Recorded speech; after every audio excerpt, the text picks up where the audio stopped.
filmography, and he just does a whole lot of movies that were just bombs. They did not do well. He directs the French Connection sequel, which is not well received at all. And just has a lot of trouble. I think that he had a drinking problem, and he has acknowledged that kind of was a hindrance to him in his career. I saw a movie that he did. Why did that come up? There was a movie he did called Grand Prix. Oh, yeah. Which is a racing movie. And I'm trying to think why that had come up in my research. Probably because of the car chases in this film. Yeah. Oh, because I was looking up Jessica Walter. She's in this movie Grand Prix. That's how it came up. So it's a movie that Frankenheimer directs. He's done a couple movies that I really do want to see and just have not gotten a chance to see. One's called Black Sunday. Mm-hmm. That's about a terrorist plot to blow up the Goodyear blimp over the Super Bowl. Which I believe is a Thomas Harris novel, who wrote Silence of the Lambs and Hannibal, Red Dragon. And a movie called 52 Pickup, which is based on an Elmore Leonard novel with Roy Scheider in it. Those two movies I really have wanted to see and just have not had a chance to see them. So I hope that those are good. They were highly recommended. But what he does in the 90s is for lack of a better term, kind of gets his mojo back, and he does it by directing made-for-TV movies and made-for-TV miniseries. He does 2 made-for-HBO movies in the early 90s. He does one on the Attica prison riot called Against the Wall, and he does one called The Burning Season with Raul Julia about Chico Mendez's fight to save the Amazon rainforest. Okay. I believe that was Raul Julia's last movie to be released while he was still alive. I think Street Fighter was released after he died, right? Yeah. Yeah, he had passed away like a month before it came out, I believe, something like that. Yeah, I think The Burning Season, which is out the same year in the fall, is released. The last one that got released during his lifetime. So Frankenheimer directs these 2, and then he directs these 2 critically acclaimed TNT miniseries. One is about the Confederate prison camp Andersonville in Georgia. That was pretty notorious for the overcrowded conditions and the atrocities that happened in that camp, and thousands of Union soldiers lost their lives in that prison camp. He directs that for TNT, and then he directs a biopic of George Wallace, who is the former governor of Alabama that was against segregation. And that always kind of, he was always on the wrong side of the civil rights movement. He was the guy trying to prevent the civil rights movement from happening in Alabama. And that's with Gary Sinise playing George Wallace. He does these 2 miniseries and those 2 HBO movies that kind of brings his acclaim back. I think they won, multiple Emmy Awards. But the movie that he makes before Ronin, he was kind of a last-minute replacement director. Do you know what that movie is? I do not. I don't think so. It's one of the all-time worst movies. It's The Island of Dr. Moreau. Oh. New Line Cinema fired their original director after like 3 days. Uh-huh. Because they weren't getting along with him, did not like what he was doing. He did not get along with some of the cast members. I think Brando didn't get along with Val Kilmer. So New Line Cinema fires him, hires Frankenheimer. Frankenheimer, I think, took the job because he hadn't done anything theatrically for a while, but also wanted to work with Brando. Picked the wrong movie to work with Brando on, because Brando did not care, wouldn't learn his lines, was acting really kooky. I think he had like an earpiece that was feeding him his lines because he refused to learn them. And the funny story that I heard was that occasionally the earpiece would like pick up like police radio traffic on it, and Brando would just repeat whatever he heard. So it was like, oh yeah, there's a robbery at this intersection, or there's a car chase in progress. He would just repeat it because he just wasn't paying attention. He was just repeating whatever he was hearing through his earpiece. But Frankenheimer signs on to the movie, does the Island of Dr. Moreau, does not get along with Val Kilmer. That movie's a disaster. It's awful. If you've ever seen it, I do not recommend that movie if you haven't. But he does that just before Ronin. What year was that? 96? 96. Yeah, I was still in high school when that movie was out. I remember like being stoked to watch it and going to the theater to see it, but it was really bad, and my friend that I watched it with was just so out of it after the movie because it was so bad.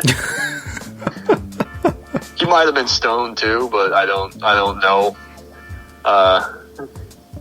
But he was just to the point where it's like, yeah, man, so what'd you think of the movie? And I just could not get like an answer out of him. He was just like with a dead-eyed stare. And then later on, he's like, dude, I'm really sorry. That movie was just so bad. I didn't know like how to process it. So that's my experience with the Island of Dr. Moreau. Do not watch. So when you saw it and you're coming out of the theater, what are the thoughts running through your mind at that moment? My thoughts were, Marlon Brando's like really fucking weird. The movie seemed like it was kind of a mess. Mm-hmm. We had this script and then we ditched it at the last minute. I was kind of like, I'm not entirely sure what I just saw, like how this all played out. That was really bad. That was one of the worst movie-going experiences I've had. And then it's kind of like after you watch a movie like that, you kind of kick yourself and go, what was I thinking when I wanted to see that? Like when I saw that trailer and said, yes, I want to see that movie. I mean, this was before I was even working, so like I had to like scrape money together to go watch it. Mm-hmm. And it's like, well, why would I waste my hard-earned money on a piece of shit like that? And again, they were movies for like $5. But when you're 16, 17, you don't have a job. Like getting some money, keeping some money is not the easiest thing in the world to do. So that's the Island of Dr. Moreau. That's the movie that Frankenheimer does before Ronin. But then he signs on to do Ronin, and it's phenomenal. It's a fantastic action film.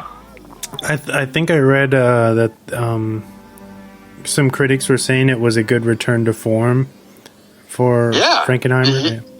He had not made a movie that good, or that it was generally well reviewed, but there were still some people that disparaged it.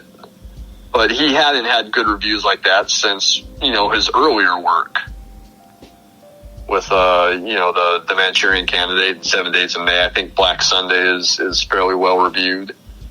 So I'm glad that he did Ronin. And I mean his direction of the film is great. Do you want to talk about the screenplay? Yeah, let's please. Because this was in dispute for a while, and like you mentioned in the top of the show, like David Mamet is credited, but not as David Mamet. He's credited under a pseudonym, Richard Weiss. So what we have is he basically rewrote the script. From the research that I pulled up, because I always wondered why he wasn't credited under his real name. Before we get into that, David Mamet, who we've brought up before, he wrote the screenplay for The Untouchables, which is one of my favorite films. If you've ever seen Hoffa, the Danny DeVito movie with Jack Nicholson as Jimmy Hoffa. Okay. He wrote the screenplay for that. Great movie. Wrote the screenplay for Glenn Ross, which is based on his play, because he was a playwright before he got his start writing for film. Did Glenn Ross, which, if you've ever seen the movie, the most famous scene in the movie is this Alec Baldwin scene, but that's not in the original play. It was written specifically for the film. But he writes those screenplays, among a few others. David Mamet has also directed a handful of movies, two of which I think we've mentioned before. I know I mentioned Heist before, with Danny DeVito and Gene Hackman and Delroy Lindo. Yeah, a movie that we might do later on down the road. Yes, love that movie, and I just rewatched that a few months ago, and the dialogue in it is so fucking good.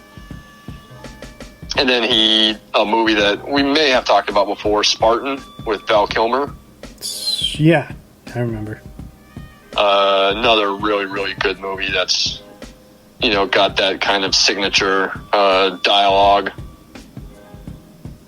where it's like that kind of tough guy dialogue, but also kind of ambiguous. A lot of things are not said in the dialogue. So that's what he's known for.